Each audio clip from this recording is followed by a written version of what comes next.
Gary Williams here.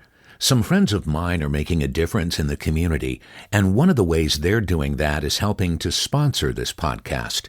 Petroselli Homes Realty Group is a boutique brokerage service located in downtown Niles. They offer a personal and intentional touch to the home buying and selling market. They take the time to learn each client's story, much like this podcast, because to them, the first step in linking buyers to the home of their dreams starts with understanding and a great deal of trust. John and Jennifer Petroselli have had the honor of helping countless buyers and sellers make effective real estate decisions to plant their roots, raise their families, expand their wealth, or simply relax and retire. So if what I've described is what you might be looking for in a realtor, I suggest getting in touch with Petroselli Homes on Niles Boulevard in downtown Niles. Now, coming to you straight from Fremont, California, this is the Fremont Podcast, dedicated to telling the stories of the past and present of the people and places of the city of Fremont, one conversation at a time. Now, here's your host, Ricky B. Hello, Fremont. You are listening to episode number 11. Thank you for listening again today. This is a special episode.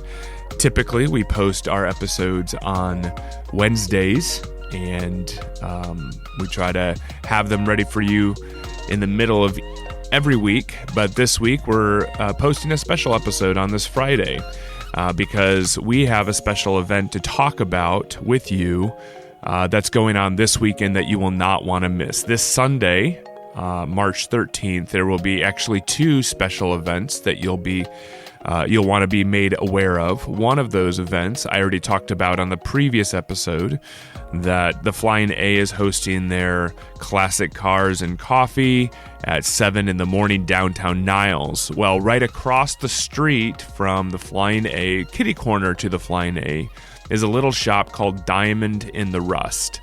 And you'll hear us talk a little bit about it again on the episode that you're about to listen to. But Ricky from Pie Dreams is celebrating Pie Day, which is technically on 3/14, 3.14, or March 14th. But because that falls on a Monday, we are celebrating Pie Day on 3/13, which is that Sunday. And Misty down at Diamond in the Rust in Niles is going to be hosting this special celebration or this special observation of Pie Day. So if you like pie, which I think that probably is everyone who is listening, if you like pie, you'll want to go down and take advantage of Pie Day. Downtown Niles, you can stop in and see some classic cars at the Flying A. You can get some coffee, and then you can cross the street over to the Diamond in the Rust and grab a pie. Listen to this episode. You can find out more details, but looking forward to this weekend. I hope you enjoy it. Let's get started. So for me, I think one of the things that I love my wife and I talk about at our house, maybe we even crave late at night, is we want a good pie. Yeah. And I'm with a pie baker right now who is based out of Fremont. Yes, sir. At least currently. Yes. And this is the interesting fact that we just found out, is that both of our names are Ricky. And with you definitely keeping the Y. That's right. Yeah, we both said our father's Rick, and we go by Ricky. So, Ricky, it's good to have you. Likewise. Thanks for having me, Ricky. Thanks, man. Thanks. Very youthful gentleman with the Y. Feeling right. very young. That's right. So you make pies, and your company is called Pie Dreams. Is that right? That is correct. All right. So tell me a little bit about the history of your company. When did it start? How did it start? And where'd you get the name from? So Pie Dreams officially began in 2017. The idea to make pie started sometime back in 2012. Broke my ankle boxing, and I was very stir crazy. and I was at home for a very long time. Much of my youth, growing up in Union City, going to Logan, always going to school, working. And this is what I'm good at. I'm good at hard work. And so when I was actually forcefully put down from working, I got stir crazy, started thinking about, new things. I was having a conversation with a friend, and he had mentioned how his brother makes pumpkin pie. And that's my pie. So I don't know what pies you and your wife are talking about at home. Yeah. But pumpkin's my go-to. Oh, yeah. I grew up, my mom made pumpkin pie. I think Thanksgiving, every Christmas, that was like the staple in our house. So I love pumpkin pie for sure. And that's where my kind of path starts is, I love pie definitely more than cake. And my thing was it was hard to find good pie. Mm-hmm. And for sure. The pies were always too sweet. Mm-hmm. And on my error, even getting a frozen pie, somehow I couldn't bake those properly. The instructions were off, or I would get one of the ones in a can and try to figure it out, and it never worked. So back to the conversation, I was having a conversation with a friend during my downtime, and he was lamenting about his brother who makes pumpkin pie from scratch, and I had never tried that approach. And in the age of technology, just how do you do this? Right. Yeah. And I started looking up different ways of making crust and filling, and really just the light turned on. I started making it, posting it online, just to, everyone has their little things that they do on Instagram or Facebook, what have you. And some friends were like, wow, that's interesting, because nobody was really making pie. And I was like, oh, that's cool. I kind of figuring something out. And it's interesting. It's unique. And at the end of the day, I was able to make a pie that I thought tasted good. I mean, it's definitely came a long way since then, but that's where the roots are, just at my home kitchen in Fremont, making pie. But every year as it progressed, every year around the holidays, I'd make pie for my grandma, and during their little holiday get-togethers. And every year there'd be like one or two people like, oh, that's so cool, make me one. And me, I was just like, there's no way. One, I have my full-time job. Two, I barely made this single pie. There's no way I'm going to be able to make 2 or 3 of them. And you fast forward it to 2017, and just in a rare like moment in time, me and my wife were driving down Fremont, Maury, Paseo Padre at the intersection right there by the Whole Foods and Pete's and everything. And I had just been getting messages from people, hey, make me one. And it was a good 8-9 people. Mm-hmm. And my wife was just like, what are you doing? Like, just say yes, like do it. Like, you make them every year. This happens on a very small scale every year. Yeah. But just why not? Yeah. Why not? Just give it a try. And so I gave in, and it just snowballed. And, we're here now, on the verge of opening our brick and mortar. But so up to this point, you have been making them out of your house then. So we're in the middle of a construction zone sort of here as you're trying to get into your brick and mortar. But up until now, you've been making pies out of your house? No. So in 2017, I was making them out of my house. It was really just my close friends, family, because there's one of those things where I was terrified for this to get out, because I just know that even back then, even before actually going through all the handling courses and legitimizing the business and understanding food safety, like I already knew that was taboo in a way, and I was terrified of it because it's such a responsibility, people's health, and this is pre-pandemic, pre-everything. So when I went live with the business, and to be honest, me even calling it a business to this day kind of so cringy, because it's so far from that to me in my heart, and it is truly like a dream to be able to do this and build community and all the things that pie represents for me. But in 2018, I knew that there's no way that I can make this many pies at my house, nor would I be comfortable selling them to people. Right out of your anything house. could happen. You can lose your house. You can get sued. Those are extreme situations. Sure. But at the end of the day, it's better to be safe than sorry. Correct. And I'm definitely a stickler for doing things right. Not cutting corners. So for the last 5 years, my commissary is in South Fremont actually, and that's where I make all the pies. Okay. I still have everyone come pick up at my house. Okay. Which is in North Fremont, so it's a bit of a 20-minute round trip journey. Wow. So I definitely had to lock that commercial kitchen in, and quantity. So take apart like food safety and all those things. Yeah. It's just the quantity and the demand, which I'm so fortunate to have. But I need those ovens cranking. So you mentioned before that you were working a full-time job when this whole idea started to develop. Is this full-time for you now then? Is this something that you're doing? I mean, it's a full-blown business for you. No, absolutely. So a lot of what spurred the 2018 legitimizing the business was we partnered with Shake Shack.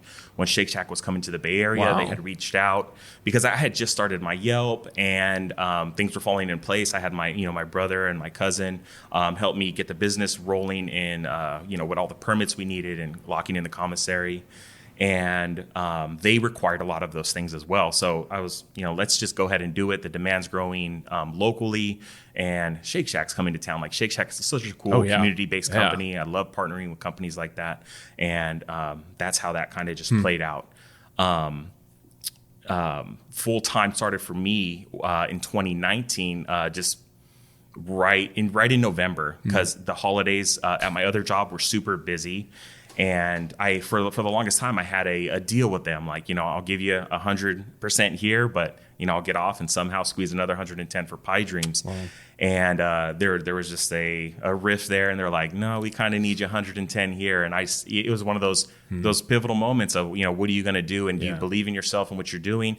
And when I think even about it right now, speaking to you, did I believe more in myself or more in the people that support me? My community, the people in Fremont and all the other cities that come out. And I think, to be honest, like it's more so that, on the verge of sounding kind of corny, but it was me thinking about everyone who supports me and who wouldn't let me fail, and that's where. So the question is then, where does the Pie Dreams come in? Because it seems to me that you had a dream that you were chasing. I don't know if that's where the name came from. It also seems like you were trying to help other people see even their dreams, and the whole scenario just seems to be, like you said, you're looking at these people. Do you believe in them? Do you believe in the way that they're gonna buy into what you're doing, or is it more just believing in yourself? And I love the fact that you, in a sense, trusted the community well enough to be able to say, "Yeah, we're gonna follow this dream." That's great. Yeah. I wish I could say that the name came from something so deep. The name is so silly. Like when I was cataloging, because I didn't go to pastry school. I went to San Jose State, degree in technical writing, the furthest thing from being in a kitchen making pies. I mean, it's definitely helped me build a website in these things, concise information, but no, not even concise information. I'm one of the most long-winded people, so cut me short if you need to. And everyone on my Instagram knows. They're like, "Oh, Ricky, here's just a whirlwind of data that I'm gonna spill out." But Pie Dreams, it was a folder I created on my computer. And I can remember creating it, and it's a folder where I compiled a lot of different techniques that I would like learn, or I'd have a bunch of different ways of doing one thing, and I would see where things overlap. So I had like a little method to really start trying and experimenting, because again, I'm not a chef. I didn't go to school for this. I'll never call myself, I don't even call myself a baker. And that's where I came up with Pie Smith as well. Nice. I make pie. You come here, it's Pie Dreams. But anyway, I labeled the folder Pie Dreams. And at the time, thinking about it, it was like, how wild would it be to be able to just make a pie, not even make a pie for other people, but for me to just make a pie.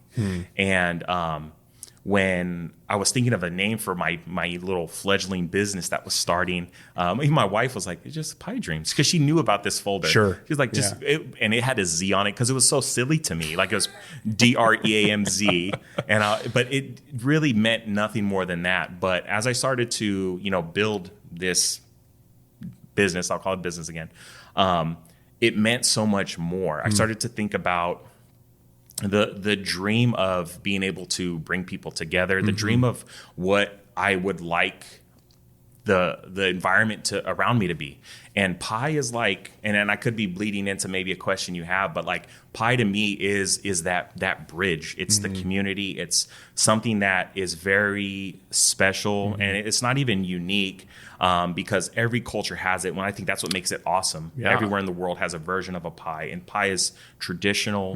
It's historic. Yeah. And pie is, above all, it's community. Yeah. And it's brings families together on these easy holidays, right? Like Thanksgiving and Christmas. Yeah. And to me, I started looking at the world around me, and even being in a place like Fremont, or let's say the Bay Area, and I've always been proud of being here and being in Fremont, but everyone I think looks at us as a very diverse population, and I believe we are. Mm-hmm. But I think somewhere along the lines, we are very diverse in cultures, but us melding together, it's kind of, there's been a stalemate of sorts, I feel. And I feel like with pie, it's something that can kind of break those barriers. Yeah. And when I think of the dream is almost in a old time, you know your neighbors, walk down the street, somebody moves in, you're bringing them a pie. You're bringing them a pie right off your window shop. And I know it's cliche and corny and things like that, but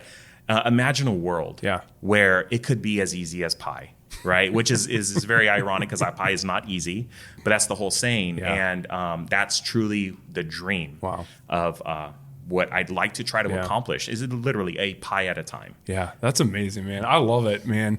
I mean, I'm hearing the story that you're telling from the beginning of it, just starting off with that seed of inspiration from your grandmother's pumpkin pie or whatever would be made around the holidays, and finding ways to reach out to those friends and family that were asking you for your pies, to be able to see, have you make something special for them. And you fast forward to even now, I watched you a bit on your Instagram, and I mean, you're making all kinds of crazy pies, man. You're like, I mean, when I think of pie in the traditional sense, I think of those staple pies like pumpkin pie, apple pie, cherry pie, the sweet pies and stuff. But you're making all kinds of stuff. And when you talk about culture and tradition, I can see certainly how you can take aspects or ingredients from various backgrounds, cultural backgrounds, and being able to turn it into something that somebody can connect with and relate to, and that they can share with each other. So I mean that idea, that philosophy of what a pie does and how it brings a community together is pretty amazing. How do you go about experimenting maybe, or trying out all these other options, these flavors? I mean, do you have any idea how many different pie combinations that you've already made, or that you're that you're into, I guess? I don't. I haven't really. I have my core pies that I've cataloged, and I've weighed them out so that I can produce them at a even pace. But when it comes to creating pie, I have this thing, kind of my core belief and my core motto, what have you, and it's pie's the limit. It's a kind of a play on sky's the limit, but they mean the same thing, right? Yeah. You're limited to the sky above you. When it comes to pie and pie smithing, you're truly limited to your own imagination. And what I found, I start looking at the world or other foods around me, whether it could be even a drink, and I will think about how pieable something is. For example, I make a strawberry mojito pie. Oh, wow. I'll make a dark chocolate orange kind of mocha pie. It's a play off of a peach drink that I love. Peach Fremont, if you're listening, you guys are amazing. You guys fuel me every day. I love the whole team. But it's that. And it's also, I mean, fortunately, I grew up in a Filipino household. So when I say my grandma, it's really like my Lola. And it's being, it just having the exposure to all of these different foods, ideas, flavors. My wife is Chinese from Malaysia. My kids, little halfy, so they eat the gamut of foods. And I'm fortunate enough just to be around so much culture. And again, like being in Fremont, and I think that's where I would just love to see just that melding, because so many cool things can come from it. And even until now, I didn't really think about it until kind of some of the comments you had earlier, but it's truly interesting for me to keep pulling from these different cultures and make these pies, because people from those cultures will come and try them. I think the only line that I toe a little bit is, being a white male, is cultural appropriation. And that's, very serious, and I understand it wholeheartedly. So I think one of the downsides to it, which rightfully so, is me making sure that I give credit where it's due, which I always try. And that's why I'm so long-winded and outspoken, because I never want somebody to ever think that I'm making a pie just to play off some type of in gimmick. But if I'm making a pie that is based on some type of cultural influence. There's going to be genuine love and passion and a yearning for authenticity when I'm making it, because I think that's super important too. When you think about just the food space as a whole, like during not pre-pandemic, but during pandemic and post-pandemic, it's turned into a lot of people's side gigs or side hustles, and a lot of people are turning bucks, whether it's to survive or because they're finally finding their passion, which kudos. But I think there's still respect and homage that needs to be paid to, like if ube is in, and everyone makes an ube everything.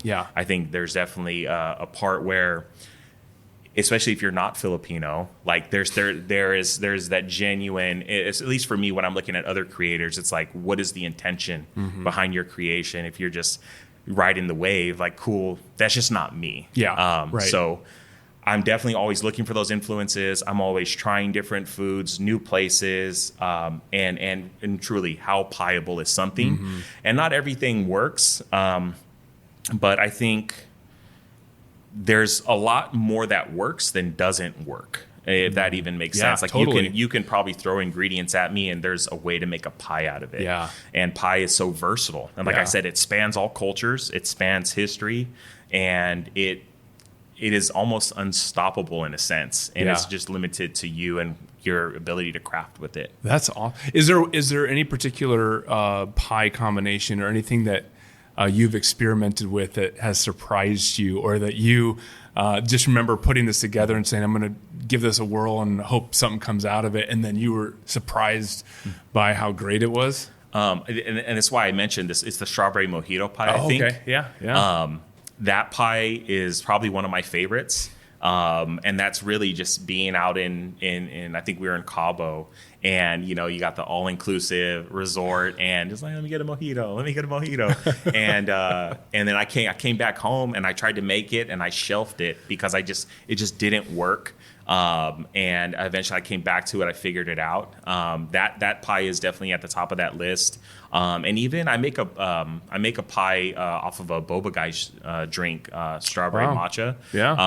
So I put boba in a pie, and awesome. That one was surprising because when you're dealing with the boba starch, it has a tendency, even when you drink ice drinks, and it cools down, the boba will harden, it'll stiffen. So I think that was a big surprise to be able to find a way to incorporate it into the matcha custard with a strawberry base layer and really have it shine even after being in the fridge. So that was that, and that's people, especially like right now for the past 2 years, that's many people's favorite pie. That's awesome. Wow, so that's great. There's definitely surprising things like that.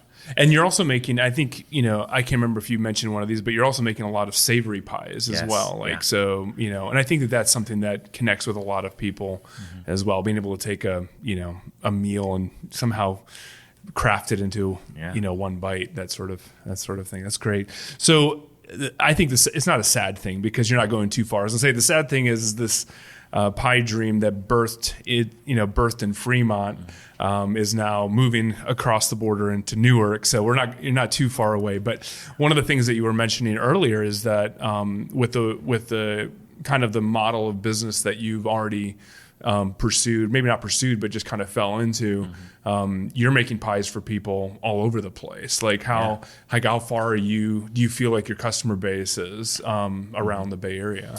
As far as Sacramento. Oh, wow.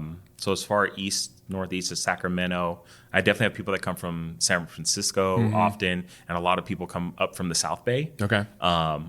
Truly, when I'm looking at addresses, it's so, I can't even really explain, like, wow, like I'm just filled with so much gratitude and awe, and it gives me purpose. It gives me fuel when I see the distance that people travel for this, or even people who are coming up from SoCal or from other states. And, just there's more than enough people that are waiting for me to ship out of state. Wow. And it's just one of those things where I can barely satisfy the demand. Let's be real. I can't satisfy the demand as it stands for the people within a 50-mile radius, let alone me, stretching to go start shipping pies off. But it's far-reaching in that sense.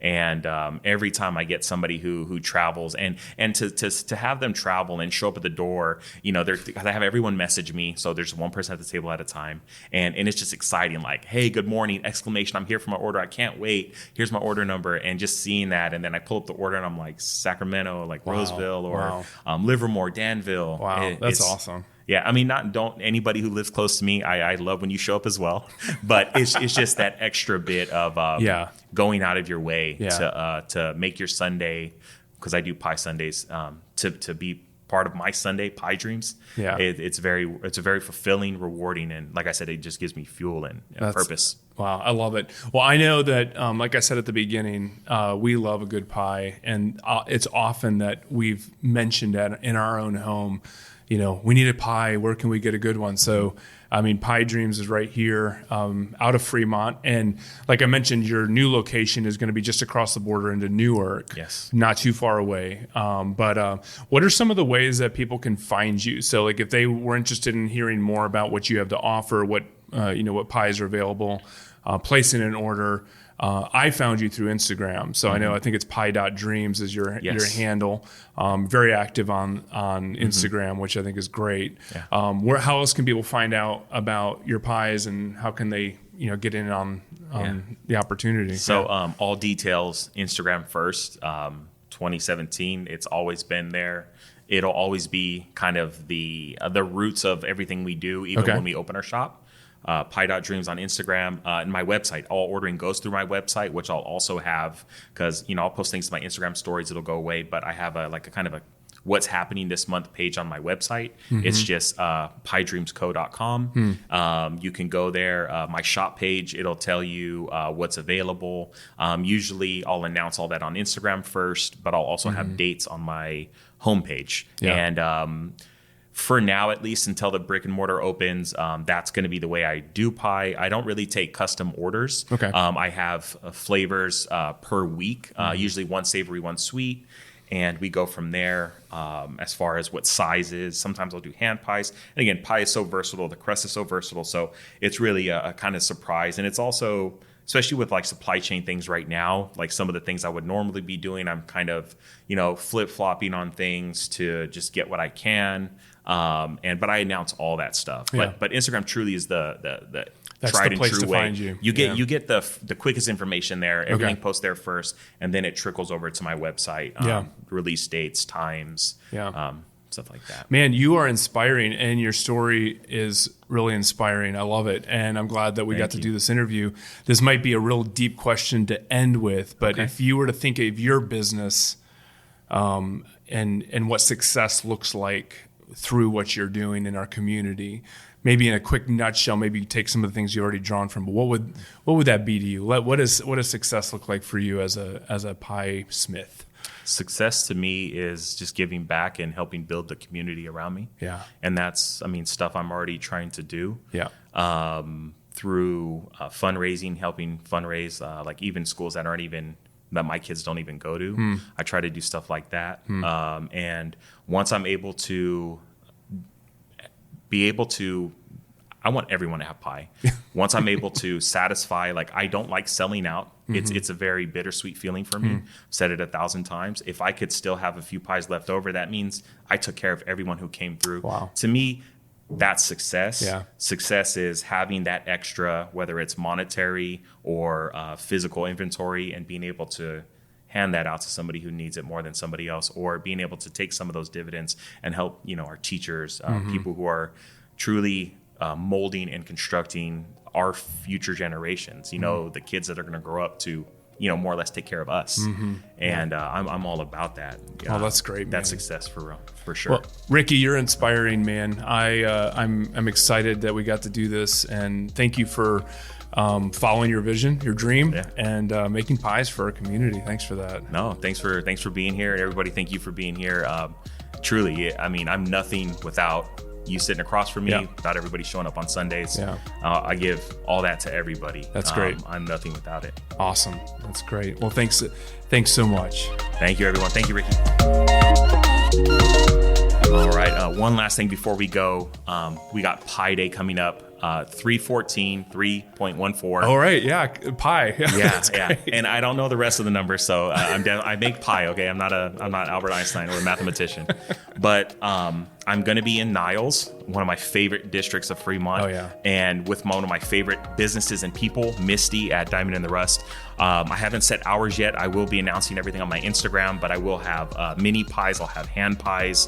Some of your favorite flavors will be there, and I'll have a lot of them. I'll also be doing raffles and giveaways with some custom things I'm working on with Misty. So definitely come out. Again, I'll announce the hours. It'll probably be in the afternoon, 12-ish or so, but don't hold me to it. Yeah. It'll be happening. That's great, man. Pi Day, 314 March. No, 314 March. Yes. 14th. One thing, and you reminded me. So Yeah. 314 is a Monday. Okay. But I'm actually celebrating it on Sunday the 13th. Okay. So it falls in line with our Pi Sundays, and it's just easier. More people are available. Yeah. So we're gonna let 314 slide and just do it on the 13th on Sunday. That's great. Yeah, come out to Diamond in the Rust, Misty, down on the main drag in Niles, and you can miss her. So just look for it. Yeah. You'll find it. But it's a great little spot. So that's great. We'll see you there. Pi Day. Yes. Yeah, definitely. Everyone come out. Can't wait to see you. Awesome. You've been listening to the Fremont Podcast. Be sure to subscribe wherever it is that you listen so you don't miss an episode. And if you're so inclined, leave a kind review so that others can find the podcast. To stay connected with us, you can find links to our social media and other content at thefremontpodcast.com. This episode was hosted, edited, and produced by Ricky B. Music provided through Soundstripe.com. I'm Gary Williams. Join us next week on the Fremont Podcast. Muggins Media.